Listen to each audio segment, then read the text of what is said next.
Hello everyone, मैं अभय शर्मा आप सभी का स्वागत करता हूं मेरे यूट्यूब चैनल पे।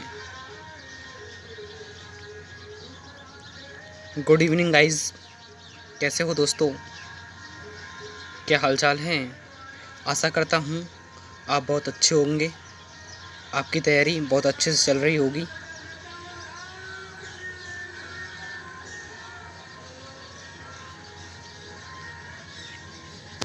तो बेसिकली हम बात कर रहे हैं जनरल साइंस के क्वेश्चनों के बारे में।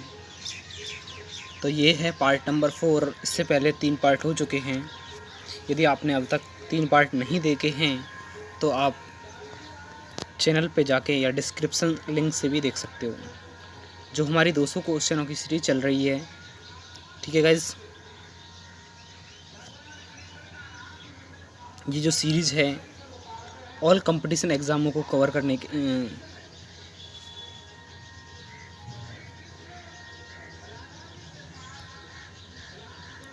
ऑल एग्ज़ाम जितने भी होते हैं अपने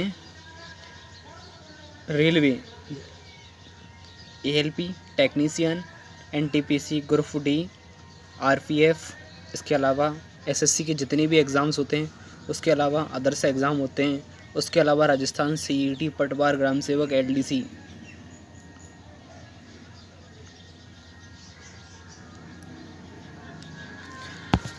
आरएएस,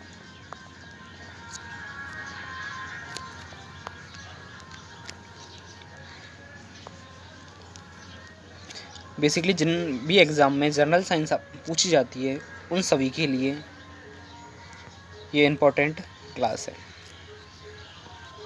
सबसे पहले चलते हैं अपन एक मोटिवेशन की तरफ। जीत लो हर लम्हा, जीत लो हर लम्हा, बीते जाने से पहले लौट कर यादें आती हैं, वक्त नहीं। तो गाइज़, ये जो समय चल रहा है, इस समय में आपको मेहनत करनी है अच्छे से। 2024 से गोल्डन टाइम है आप सभी के लिए, जिसमें एएलपी की बहुत अच्छी वैकेंसी आई हुई है और आने वाले समय में बहुत अच्छी एनटीपीसी, ग्रुप डी की वैकेंसी आपको देखने को मिलेंगी। ये वक्त चल रहा है, इसका आपने यूटिलाइज कर लो और मेहनत कर लो। बाकी जब वक्त चला जाएगा उसके बाद आप याद करोगे कि वो वक्त था जिसमें मैं अपनी तैयारी को और बेहतर कर सकता था और कुछ पा सकता था।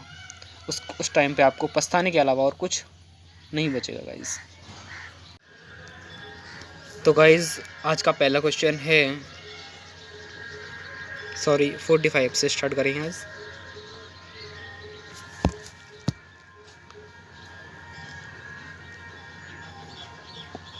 अवरक्त विकिरणों की माप निम्न में से किस उपकरण द्वारा मापी जाती है? तो इसका जो सही आंसर होगा बालोमीटर। Next question 46।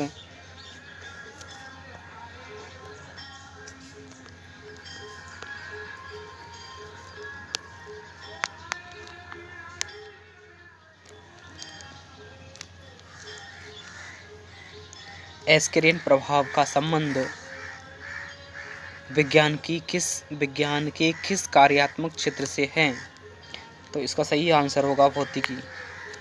We is right answer.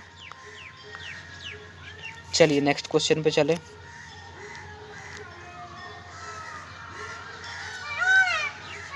Forty seven.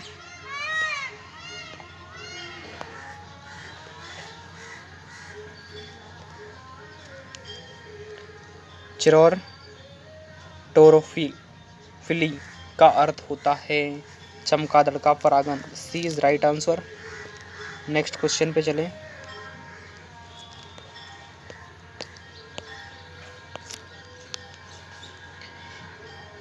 एक कुली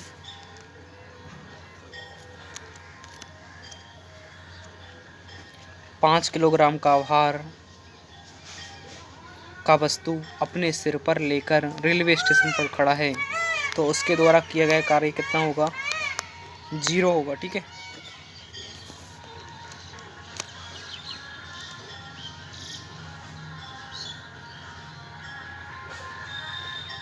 देखो इसका ऑप्शन देख लो आप, शून्य आंसर होगा। 49।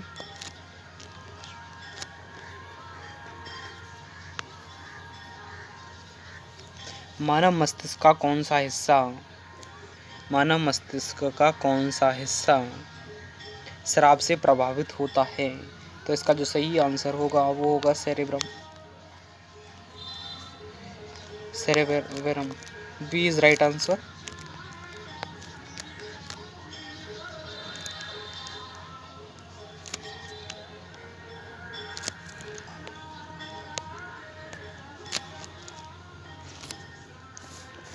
पौधे अपने खाली जगह के माध्यम से अपनी ज़रूरत के पानी के अधिकांश भाग को अवशोषित करते हैं। तो सही आंसर होता है जड़। यानी जड़ों के द्वारा जो पानी होता है प्रत्येक शाखा तक पहुंचाने का काम, पत्तियों तक पहुंचाने का काम किसका होता है? जड़ का ही होता है।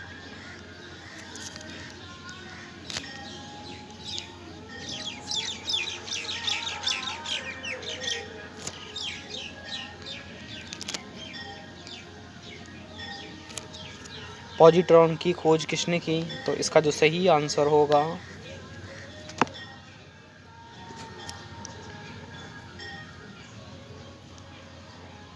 एंडरसन ने। ठीक है, नेक्स्ट क्वेश्चन से पहले इसकी थोड़ी एक्सप्लेनेशन है, उस पर बात करेंगे। पॉजिट्रॉन या पॉजिटिव इलेक्ट्रॉन परमाणु में पाए जाने वाले एक मौलिक कण हैं। यह धन आवेश युक्त इलेक्ट्रॉन है। इसके गुण इलेक्ट्रॉन के समान होते हैं, किंतु दोनों में अंतर यह होता है कि इलेक्ट्रॉन ऋणावेशित होता है तथा पॉजिट्रॉन धनावेश युक्त होता है। इसका द्रव्यमान इलेक्ट्रॉन के द्रव्यमान के समान होता है। ठीक है गाइस, इसका कहने का मतलब है जो इलेक्ट्रॉन होता है ना, इलेक्ट्रॉन उस पर क्या आवेश होता है? ऋणावेश होता है। पॉजिट्रॉन बोले या प्रोटॉन बोले, उस पर धनावेश उपस्थित होता है। ठीक है, नेक्स्ट बात करें। इसकी जो खोज है ये एक इम्पोर्टेंट पॉइंट बनता है काफ़ी। कार्ल डेविस एडिसन ने 1932 में करी थी। किसकी खोज? पॉजिट्रॉन की। ठीक है,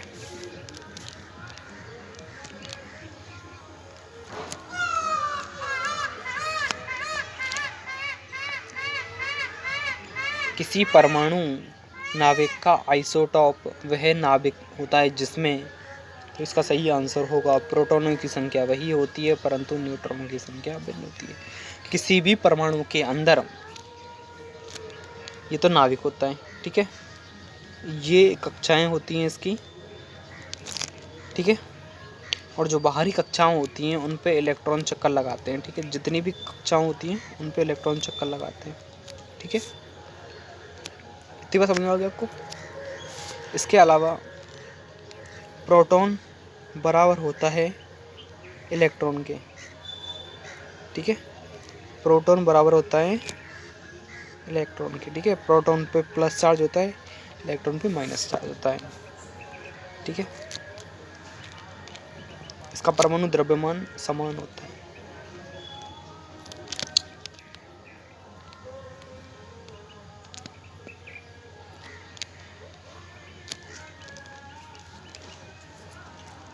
निम्न में से वह व्यक्ति कौन है जिसने डीएनए का सबसे पहला पात्र विश्लेषण किया? तो इसका सही Arthur Kohlberg is right answer होगा इसका। सॉरी, ये चल नहीं रहा पेन। Is right answer. और जो अपना ये डी ऑप्शन है एडवर्ड एंड क्रिक, इसने दी थी डीएनए की संरचना।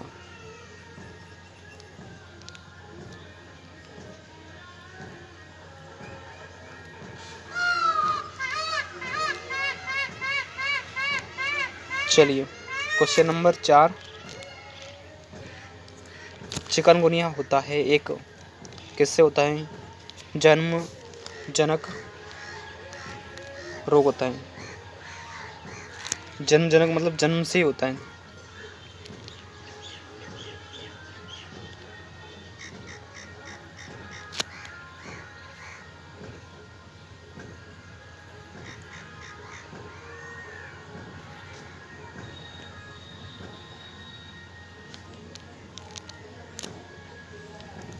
यह मानव में एडसन मच्छर के काटने से प्रवेश करता है। यह विषाणु ठीक उसी लक्षण वाली बीमारी पैदा करता है जिस प्रकार डेंगू का रोग होता है। ठीक है गाइस। 5वां क्वेश्चन है, पीडियाट्रिक्स निम्न में से किसके अध्ययन से संबंधित होता है? तो शिशु रोग जो बच्चों के अंदर होता है उसको बोला जाता है पीडियाट्रिक्स। ठीक है। नेक्स्ट क्वेश्चन है, ईसीजी किस रोग का पता लगाने के लिए प्रयुक्त की जाती है? तो हृदय। आपने मूवी वगैरह में देखा होगा, इस प्रकार से एक कंप्यूटर वगैरह होता है, उसमें तरंग दैर्ध्य इस प्रकार से ऐसे ऐसे चलती रहती है, कभी ऊपर होंगी तो कभी नीचे, इस प्रकार से आपने देखा होगा। एक बार मैं वापस इसको बना देता हूँ अच्छे से आपको दिखाने के लिए। इस तरीके से ईसीजी में आपने देखा हो मूवियों के अंदर, बहुत रेयर अधिकतर देखा ही होगा। चलिए इसकी थोड़ी एक्सप्लेनेशन है। इलेक्ट्रोकॉर्डिया यानी ईसीजी या ईकेजी त्वचा के विद्युत चालकों से एक नियत समय के लिए हृदय की वैद्युतीय गतिविधियों को बाहर से रिकॉर्ड किए जाने का कार्यवक्षी व्याख्या है। नेक्स्ट क्वेश्चन 7, प्रोड्यूसर गैस किसका मिश्रण होता है? कोबाल्ट प्लस नाइट्रोजन गैस का। ठीक है मेरे दोस्तों। क्वेश्चन नंबर नेक्स्ट 8 नंबर, एक रासायनिक पदार्थ जो रक्त का थक्का बनाता है उसको बोला जाता है फिलोक्विनोन्स।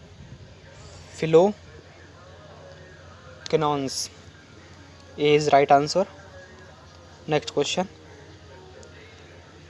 इससे संबंधित एक बात और आती है, जो विटामिन के होता है ना, इसको बोला जाता है फिनोके। नेक्स्ट,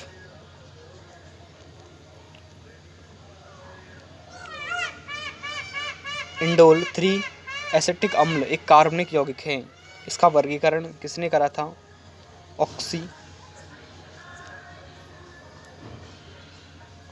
ऑक्सियन ने। ठीक है।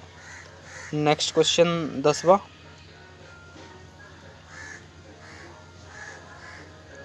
ये तो कंप्यूटर का क्वेश्चन है। वैसे कंप्यूटर आंकड़ों में अशुद्धियों को कहा जाता है तो वह कहा जाता है, बिट वगैरह होती है ना, ये बिट वगैरह होती है, एमबी होती है, जीबी होती है, ये तो क्या मेमोरी की यूनिटें होती हैं।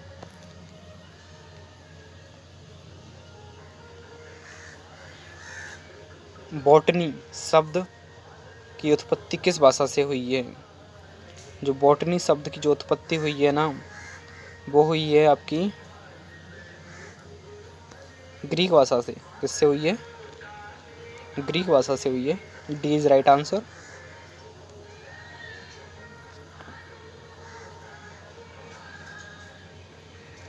नेक्स्ट क्वेश्चन, निम्न में से मनुष्य के शरीर में पाई जाने वाली कौन सी ग्रंथि वाहिका विहीन होती है?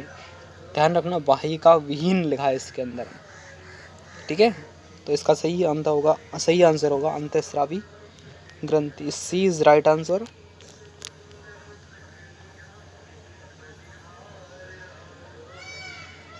नेक्स्ट, सूत्रकणिका माइटोकॉन्ड्रिया निम्न में से किसका केंद्रक होता है?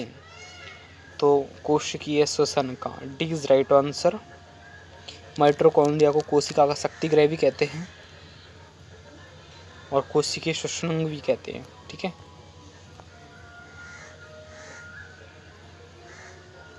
नेक्स्ट क्वेश्चन, ऑर्कियो पेरेक्स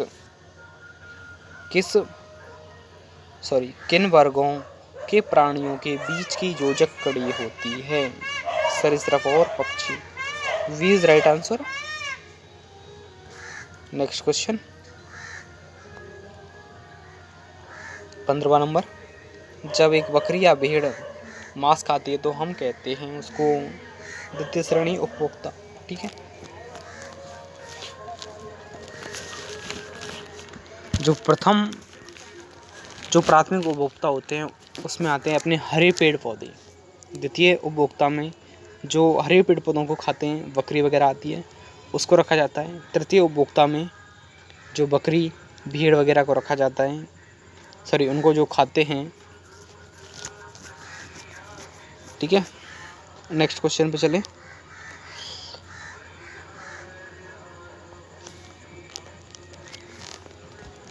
पदार्थ के संवेग और वेग के अनुपात से कौन सी भौतिक राशि ज्ञात की जाती है? तो द्रव्यमान। D is right answer. Next question. Guys, ये वीडियो आपको कैसी लग रही है? यदि अच्छी लग रही है तो प्लीज़ इसको लाइक करें और आपको अधिक से अधिक लोगों को शेयर करें प्लीज़। और नए लोग हैं, पहली बार देख रहे हो तो प्लीज़ यूट्यूब चैनल को सब्सक्राइब करें। प्रकाश की गति किसके बीच से आते हुए न्यूनतम होती है? तो इसका जो सही आंसर होगा वो होगा कांच। ठीक है, नेक्स्ट क्वेश्चन। सॉरी,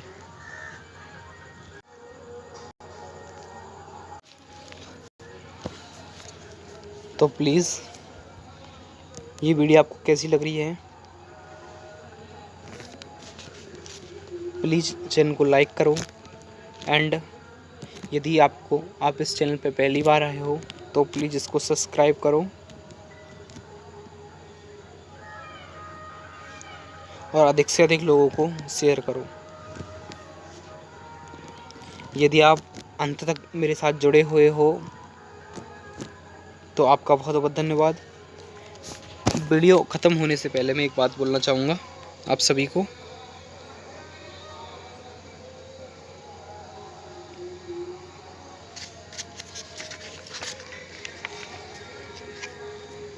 न कोई कठिनाई न कोई तकलीफ तो क्या मज़ा जीने में। बड़े बड़े तूफान भी थम जाते हैं जब आग लगी हो सीने में। सपना एक देखोगे तो मुश्किल हजार आएंगी।